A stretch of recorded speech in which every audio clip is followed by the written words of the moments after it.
Salut les idéalistes et autres fous altruistes, professionnels et bénévoles, je suis Nico, CESF de métier et je vous souhaite la bienvenue dans Associablement Vôtre. Je voudrais avant tout remercier chaleureusement Hayat et Sylvain que vous avez le plaisir de retrouver avec leurs invités dans leur podcast du Babillage Social. Merci pour la tribune qu'ils m'offrent. Il y a quelques semaines, je lisais mon journal préféré quand soudain, mais non, tu n'as pas la berlue mon Nico, un article qui aurait pu passer inaperçu presque autant que les personnes qu'elle concerne. Je parle bien sûr des sans domicile fixe, les sans chez soi, les clochards, les clodos, les itinérants qui pavent nos rues et ruelles, à nous raqueter nos piécettes, nos clopes, à gueuler dans la rue et à faire les besoins à leurs clébards un peu n'importe où.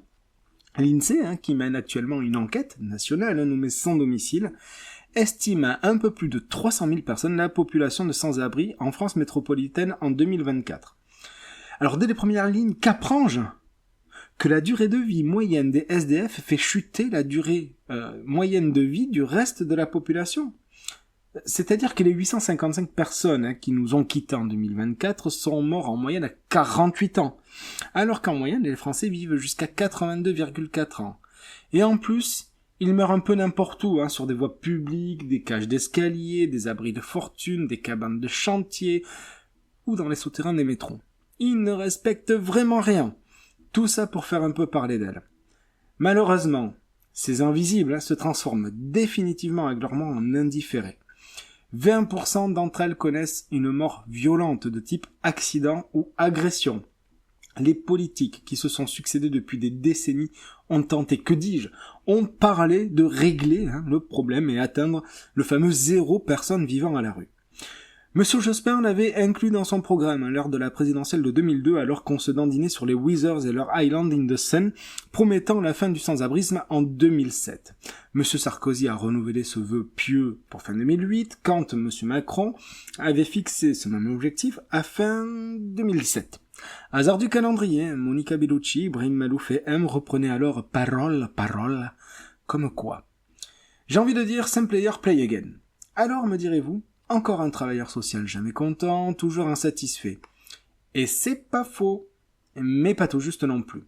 Non, parce qu'il y en a eu des lois pour lutter contre l'exclusion, 1998, renforcées en 2002, mais aussi des lois pour favoriser le retour au logement, comme la loi Solidarité et Renouvellement Urbain en 2000, ou le droit au logement opposable, DALO, en 2009. Alors qu'ils viennent pas nous dire que la société ne pense pas à eux. Alors pourquoi en 2025, ce sont désormais des familles avec enfants qui vivent dans la rue ? Pourquoi en 2025, des gens meurent encore dans nos rues ? Chacun peut imaginer facilement les raisons, mais ce problème séculaire du sans-abrisme, comme il est appelé, est un problème pour qui ? Les personnes elles-mêmes ? La population ? Les politiques ? Il y aurait, en plus dans notre imaginaire, chez les habitants de nos rues, 2 catégories. Ceux qui ont choisi et ceux qui sont forcés. Dans les 2 cas, peut-on seulement parler de choix ?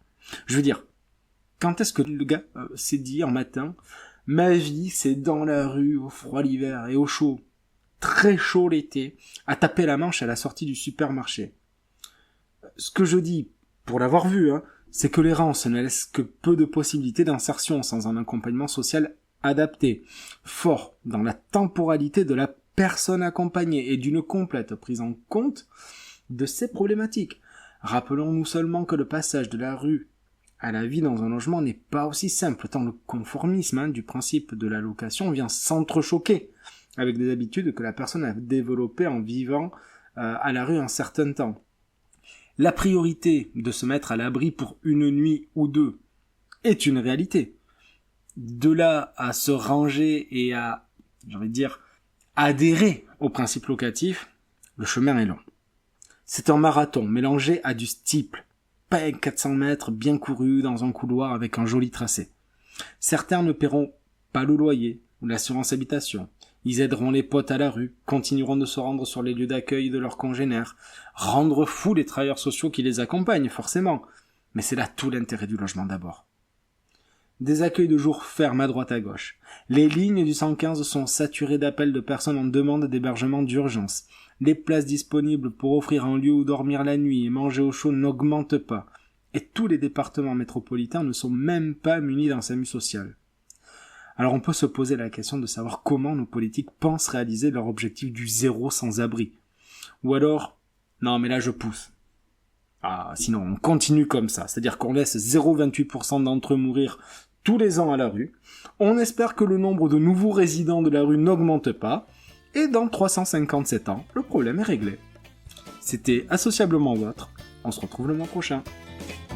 Encore une histoire qu'on balance, une histoire qui se déhanche, une histoire qui a pas de chance, une histoire qui a pas de sens, une histoire pire qu'un sale dimanche, une fraction dans l'errance d'un sale monde de France. Ouais, je marche seul, avec plus personne à qui faire la gueule. Ouais, je marche seul, avec plus personne à qui faire la gueule. Encore une histoire qui bave, une histoire bien pérave, une histoire de cave pour un peu on se marave, une histoire bien pénonche, une histoire qu'on enfonce, une histoire pleine de